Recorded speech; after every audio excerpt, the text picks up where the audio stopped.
Hi மக்களே, ஒரு வழியாக பிக் பாஸ் முடிஞ்சிருச்சு. ரொம்ப சந்தோஷம்.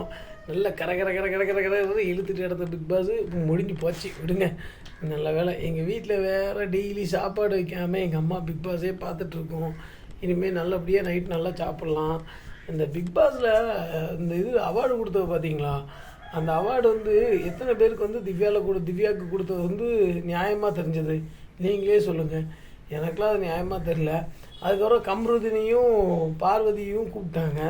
அப்புறம் எதுக்கு அவருக்கு ரெட் கார்டு கொடுத்தாங்க? எங்கள் வீட்டில் எங்கள் அம்மாவே கேட்கு, ரெட் கார்டு ஏம்ல கொடுத்துட்டு திரும்ப ஏம்ல வர சொன்னாங்க அப்படின்னு. ஏன்னா மக்களை முட்டாளாக நினச்சிட்டு இருக்கான் விஜய் டிவி.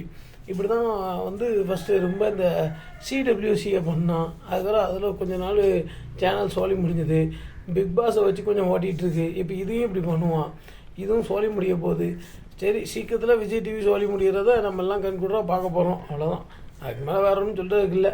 சரி, நல்லபடியாக பிக் பாஸ் முடிஞ்சு போச்சு. முடிஞ்சது முடியட்டும். சரி, நெக்ஸ்ட் வீடியோவில் சந்திப்போம். நான் இப்போ தான் சாப்பிட போகிறேன். நீங்களாம் சாப்பிடுங்களேன். சரியா? ஓகே, பாய்.